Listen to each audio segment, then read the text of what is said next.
Okay, so I'm Cariel Apodaca. I'm the exam manager here at the American Board of Obstetrics and Gynecology. On the ABOG side of things on tonight are Dr. George Wendell, the executive director, Dr. Wilma Larson, our associate executive director in charge of exams, Dr. Pooja Shivraj, our manager of research and psychometrics, and Amanda Novak, manager of certification and standards. I can't even get it out tonight.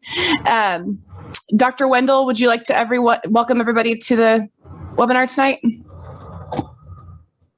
Sure. I just want to welcome everybody. This is an important webinar tonight. We appreciate you taking the time out of your busy days to learn this new information. And with that, I'll turn things back to you. Well, I mean, Cariel, sorry. So tonight's discussion will be led by Dr. Shivraj. So Pooja, I'll turn it over to you. Perfect. Thank you so much. Thanks.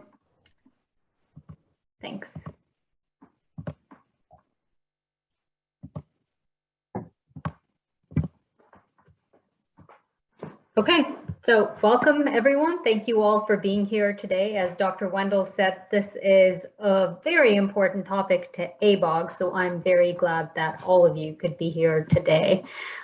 We are going to be discussing candidate score reports, and for those of you who are candidates with us that took our qualifying exam, I'm hoping all of you got your score reports last week. So before we get started on what the actual score reports contain, I wanted to start on standards for score reporting. So I've taken this quote out of the Standards for Educational and Psychological Testing published by some of the organizations that collaborate together called AERA, APA, and NCME that put out psychometric standards for score reporting. And what this states is, when test score information is released, those responsible for testing programs should provide interpretations appropriate to the audience. The interpretations should describe in simple language what the test covers, what scores represent, the precision, reliability of the scores, and how scores are intended to be used. And so as we designed our score reports for candidates, what we did was we looked at these standards published by the psychometric standards published by these organizations, and we looked at each of these and intended to cover each of these within our score reports. I want to reflect back on what we did provide to candidates and what we are currently reporting. And so on the left is what we used to provide our prior reporting. We used to provide what is called criterion referenced information of pass-fail. So based on a criterion of a standard of what the passing score was, we used to provide a pass or a fail to candidates. We also did provide categorical level feedback. So based on the domains, if you were taking the specialty qualifying exam, we provided information on each of the obstetric domains and what percent you scored based off of that. And we did provide them on your portal within the tables as tabular information. Currently within our score reports, if you think about the standards and talking about that description of how we are scoring and things, we are currently addressing those standards. So we provide a description of how we are scoring and the model we are using. We are doing a candidate levels feedback for helping candidates identify their strengths, their weaknesses, as well as an aggregate level in order for candidates to compare themselves to their peers, as well as where that passing score is. So for candidates to be able to tell where they are in reference to the passing score. The idea is for candidates to self-evaluate and for skill improvement, which generally is the purpose of score reporting. And based on the literature of score reports, there is this necessity to integrate data displays as tabular and graphical information, the relevant information that we provide. And so we're trying to hit all of those things. In terms of how we designed the score reports themselves, it's not something we came up with internally before publishing it. So I want to walk through the process a little bit of how we came up with these reports. So thinking about the process, we designed it internally, the psychometric team designed it internally, but then it went through an internal review process of our board. And then we conducted focus groups with residents, with fellows, talking about what they liked, what they didn't like about the reports before finalizing them. And within each of those phases, we applied feedback for those reports, taking into account each of the comments made by stakeholders in order to go through this iterative design process of our reporting, but also taking into consideration what the wants and the needs were, because we knew we couldn't take into account every single want from residents, from fellows, as well as all the other stakeholders we held focus groups with, because not everything would yield valid interpretation. So we did take that into consideration while designing score reports. So now actually getting into what the score reports cover. The idea of taking these screenshots is not for you to read everything that's in the score reports. If you do have the score reports and are candidates, you've probably read through all of this, but to walk through what the score reports do provide. So the first page, this is the second page, but the first page provides just a you've passed or you've failed. The second page does provide the description of the scale score going from 100 to 500, what the passing score is. So this is a screenshot from the specialty exam.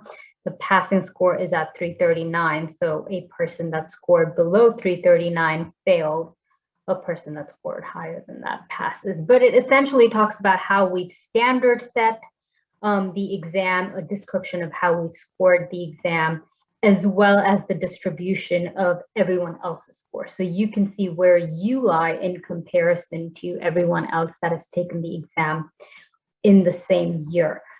The good thing, the really solid thing about scaled scores are that if you've taken it the previous year, you can actually compare yourself to your prior year score. So if you've scored hypothetically a 325 the prior year and a 335 this year, you can actually tell the improvement you've made from the prior year to this year. Prior to last year, if you'd made a 70 on the last year's exam and an 80% on this year's exam, you can't really tell improvement from last year's exam to this year's exam because the difficulty of the exam could have changed. So the reason for using scale scores is the idea of comparison. The next page provides category scores, and the category scores are based on the blueprint domains that we use to design the exam. So each of the categories within this table corresponds to how we designed the exam or the blueprint of the exam.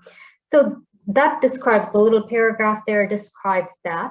And the table there provides your percent correct on each of these categories, as well as the mean percent correct across all examinees or candidates that have taken the exam.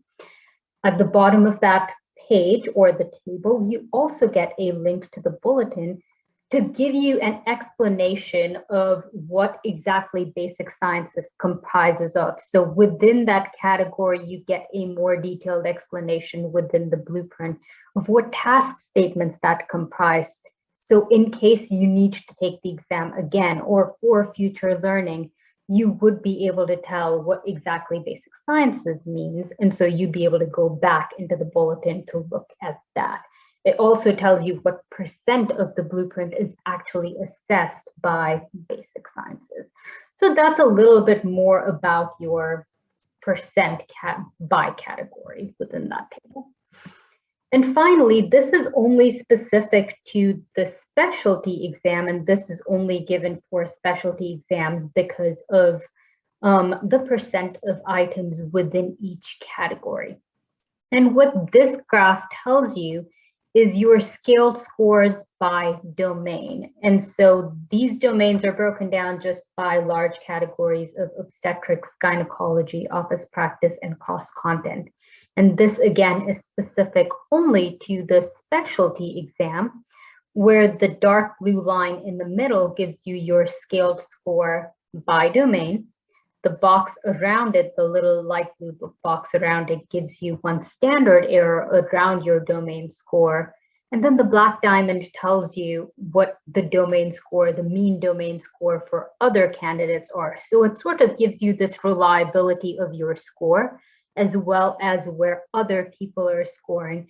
So if I were to take the exam again, I would notice that my obstetrics and gynecology sections, my domains, are weaker than my cross-content and my office practice in comparison to everyone else. So it's kind of a quick snapshot of where I lie in comparison to everyone else, as well as my reliability around my score.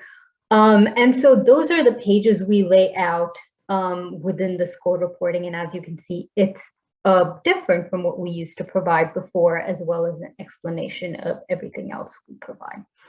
And so that's just a walkthrough of the score reporting we provide right now. If you have any questions, please email me at psychometrics@abog.org, but I'm willing to take any questions right now.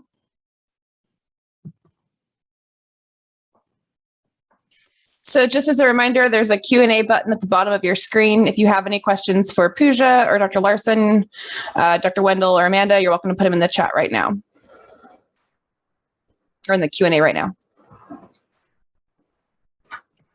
And the one thing I didn't mention is the scaled scores are very similar to what candidates are used to on the CREOG exam. You've probably seen the same use of the scaled scores on your CREOG exam as well.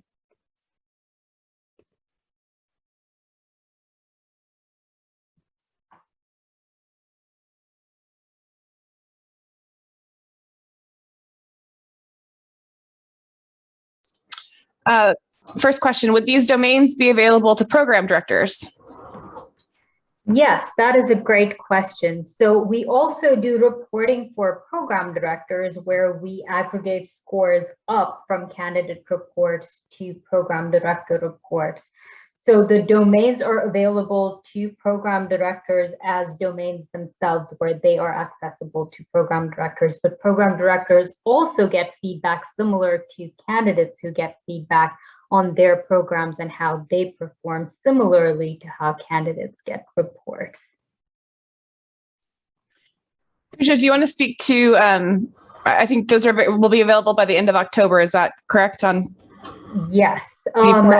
The program director report, the program performance report, should actually be available within the next 2 weeks at the latest.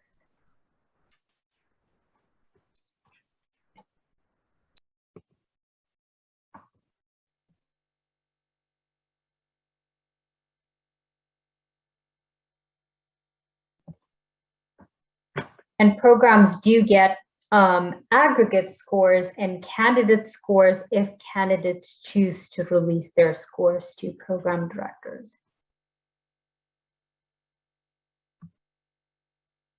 Would a program director get domain level scores or just overall scores of an individual graduate?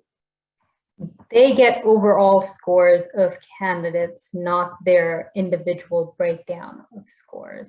So not their domain level scores. They get program level domain scores. So the candidate reports aggregated up to the domain level.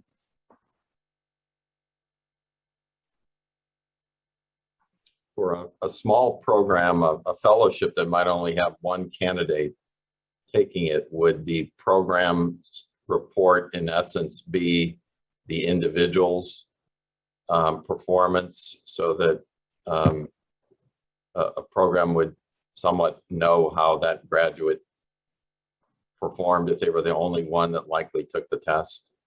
Yes.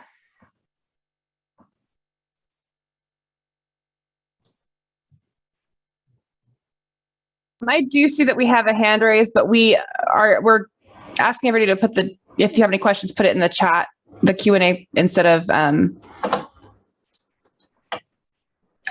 having people unmuted, please.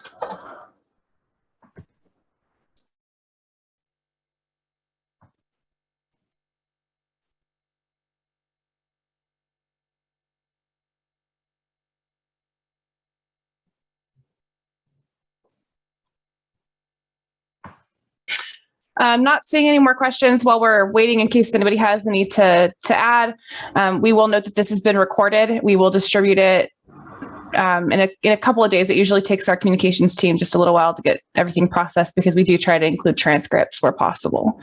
So as soon as that's ready, we will distribute it to everybody who received the invite for this. And it will, as with all of our other webinars, it's available on the ABOG website.